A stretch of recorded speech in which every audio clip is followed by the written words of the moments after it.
Everything has to be paid for. Between 2009 and 2023, Gaza received approximately $3.5 billion in international humanitarian aid, more per capita than almost any other territory on Earth.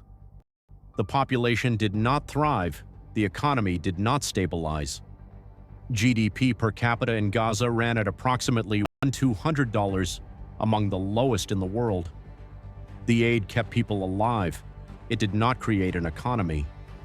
This is not a failure of generosity. It is a structural feature of how humanitarian systems operate in conflict zones, one that, in certain configurations, actively reduces the pressure to end the conflict that created the need for aid in the first place.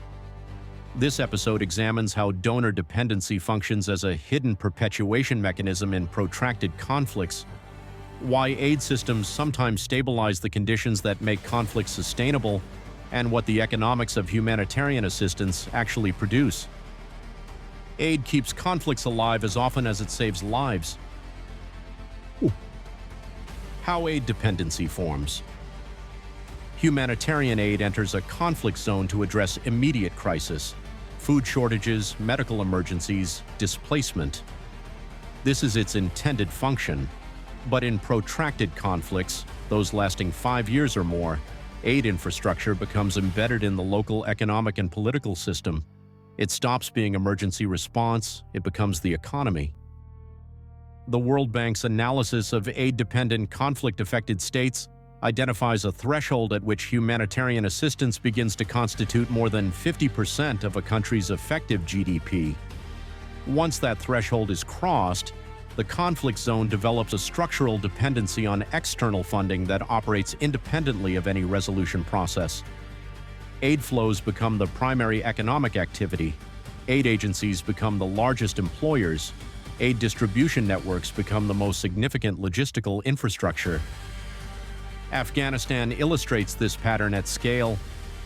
Between 2001 and 2021, Afghanistan received approximately $150 billion in combined military and development assistance from the United States and allied nations.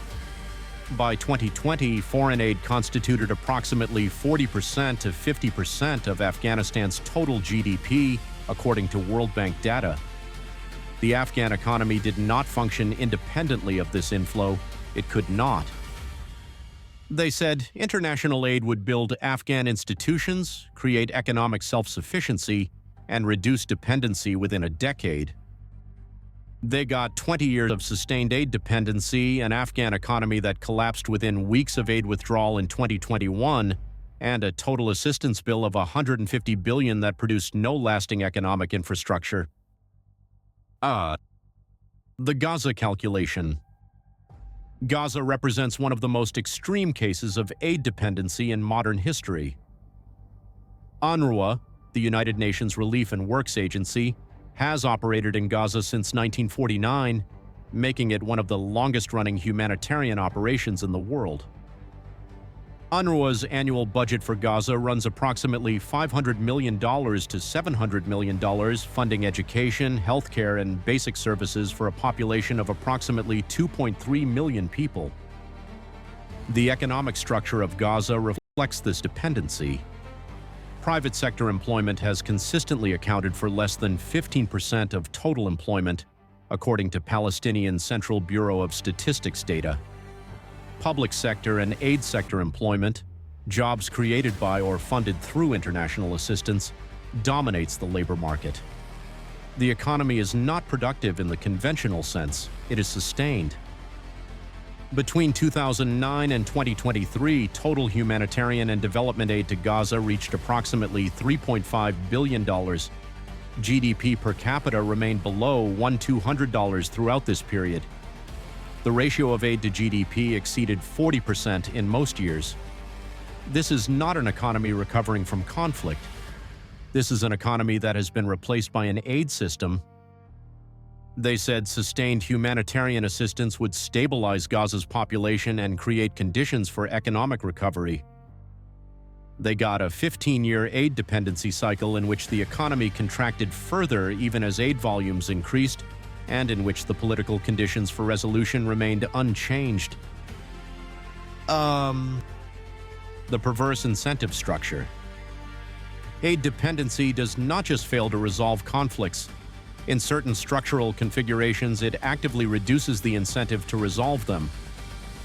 When aid agencies provide education, healthcare, and food distribution, they remove the most acute pressure on governing authorities to deliver these services themselves. The civilian population survives.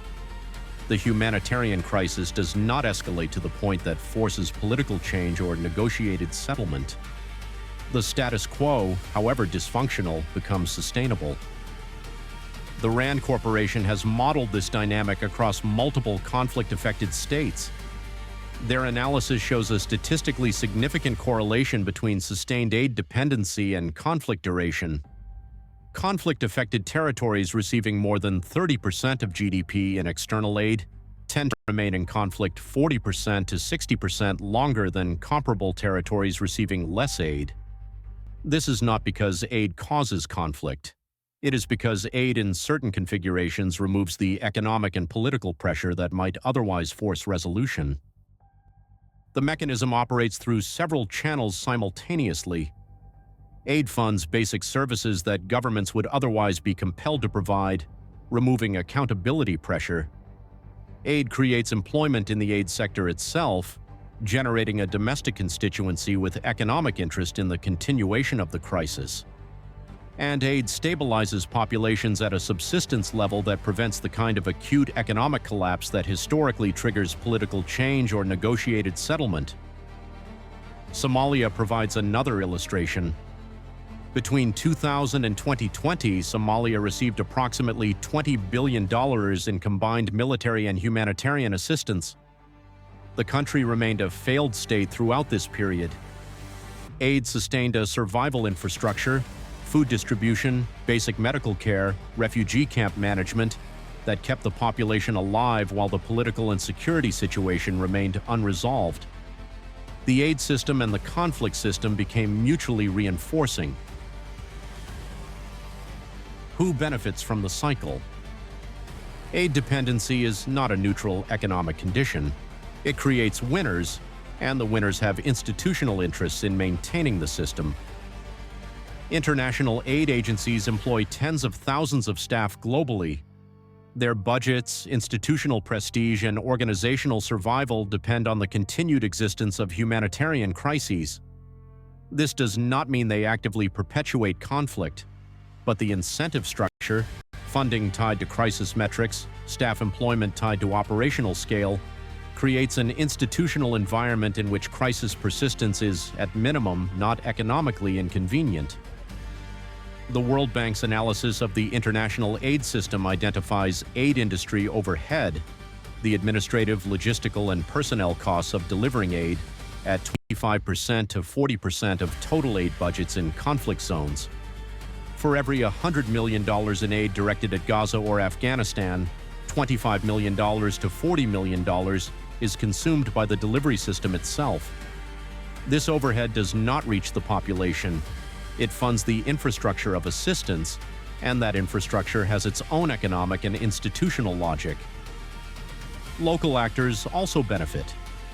Aid distribution creates economic opportunities for intermediaries, transporters, and local contractors. In conflict zones, these economic channels can be captured by armed groups or corrupt officials who extract a portion of aid value as a tax on humanitarian operations. The UN Office for the Coordination of Humanitarian Affairs has documented cases in which armed groups in Somalia and South Sudan diverted 10% to 30% of aid shipments as transit fees.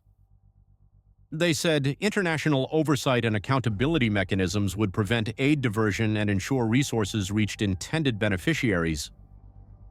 They got a system in which 10% to 30% diversion rates became normalized in certain conflict zones, and in which the cost of enforcement exceeded the value of the aid being protected. The exit problem. If aid dependency perpetuates conflict, the logical response is to withdraw aid, but withdrawal from a deeply dependent system does not produce recovery, it produces collapse. Afghanistan demonstrated this with brutal clarity. When the United States withdrew military and development assistance in 2021, the Afghan economy, which had been sustained by external funding for 2 decades, contracted by an estimated 25% to 30% within the first year, according to World Bank projections. Unemployment surged, the banking system froze, food prices doubled. The aid system had not built an economy, it had replaced one, and when it left, there was nothing underneath. This creates what economists call an exit trap. Withdrawing aid triggers humanitarian catastrophe. Maintaining aid perpetuates dependency and potentially prolongs conflict. The system has no clean exit. It can only be managed at ongoing cost or abandoned at immediate humanitarian cost. Neither option produces resolution. The aid system, once established at scale in a protracted conflict, becomes a permanent feature of the economic landscape, one that persists regardless of whether the conflict that created it has ended. The long account. Aid addiction is not a moral failure. It is a systems failure, one in which well-funded humanitarian operations inadvertently create the economic and political conditions that sustain the conflicts they were designed to address. Afghanistan received $150 billion over 20 years. The economy collapsed in weeks when the aid stopped.